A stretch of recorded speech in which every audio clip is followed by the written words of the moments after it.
మరి అలా చాలామంది కోట్లు కోట్లు కోట్లు సంపాదించి మరి ఆ డబ్బుతో ఏమైనా వారు తీసుకుని వెళ్తున్నారంటే లేదు కదా.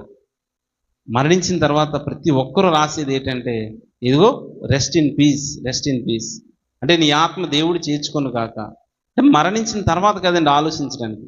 అందుకే దేవుడు ఒక సజీవమైన సాక్ష్యాన్ని దేవుడు బైబిల్ గ్రంథంలో చూపిస్తున్నాడు, రాయించాడు దేవుడు. ఇదిగో ధనవంతుడి జీవితాన్ని, లాజరు జీవితాన్ని దేవుడు ఏం చేయించాడండి, రాయిపిస్తున్నాడు.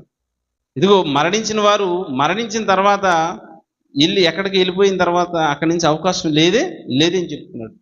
ధనవంతుడు ఏంటి, నరకంలో పడిపోయి తండ్రి అయిన అబ్రహామా అంటే మమ్మల్ని విడిపించు, లేదంటే నీ దగ్గర ఉన్న లాజరు చిటికినేటు గోటు ద్వారా ఒక చుక్క దాహం వేసి సరిపోతుంది.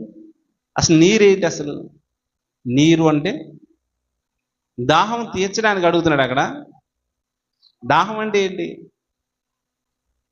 అంటే చుక్క నీటితో దాహం అంటే జీవజలము అనగా వాక్యము. ఆయన దాహం ఏంటంటే అక్కడ వాక్యం గురించి ఆలోచిస్తున్నాడు. బ్రతుకున్నంతసేపు ఆలోచించలేదు. అక్కడికి వెళ్ళి ఏం చేస్తున్నాడు, చనిపోయిన తర్వాత అయ్యో నా కుటుంబం, నాకు మొదట వాక్యం కావాలి. చూడండి, మామూలుగా జనరల్గా ఆలోచించి చనిపోయిన వాళ్ళ గురించి పక్కన పెడదాం. బ్రతుకున్న వారు యాక్సిడెంట్ అయిపోయింది అనుకోండి, ఏ కాలు చేయలు పడిపోయి అనుకోండి, వాడికి ఏ ఆప్షన్ లేదనుకోండి, అప్పుడే దేవుడు గుర్తొస్తాడు. మరి బ్రతుకున్నంతకాలం స్పీడ్ ఎంతలో వెళ్తుందండి బండి, 70, 80, 90, 120.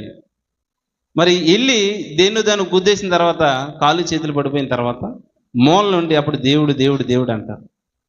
మరి బ్రతుకున్నంతకాలం దేవుడు జ్ఞాపకం లేడు. అలాగే ధనవంతుడు కూడా తన జీవితాన్ని విచ్చలవిడిగా, అంటే తను వేసుకునే బట్టలతో సహా దేవుడు రాయిపిస్తున్నాడంటే అంటే అతను ఎంత హెచ్చించుకొని బ్రతికాడు ఒకసారి ఆలోచించండి.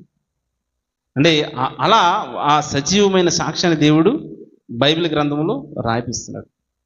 చూడు, లాజరు ఎంత తగ్గించుకొని జీవించాడు. మరి వాటి యొక్క చరిత్ర మనం చూద్దాం. కనుక మరణించిన తర్వాత అంటే లోకం అనుకుంటున్నట్టుగా, లోకం ఏమనుకుంటుందంటే ఇది మేము ఎక్కువ మంది దేవుడు మిమ్మల్ని అని రిక్వెస్ట్ చేస్తే చేర్చుకుంటారేమో అని అనుకుంటున్నారు. అలా చేర్చుకోవడం ఉండదండి. ఈ భూమి మీద ఎవరైతే రక్షణలోనికి వస్తారో, అంటే రక్షణలోనికి వచ్చిన తర్వాత ఎవరి పేరైతే జీవగ్రంథంలో రాయబడుతుందో, అలా రాయబడిన తర్వాత ఎవరైతే నీతిమంతులుగా బ్రతుకుతారో, ఎవరైతే పరిశుద్ధులుగా బ్రతుకుతారో వారు మాత్రమే దేవుడు ఆ నిత్య రాజ్యాన్ని పొందుకోవడం జరుగుతుంది.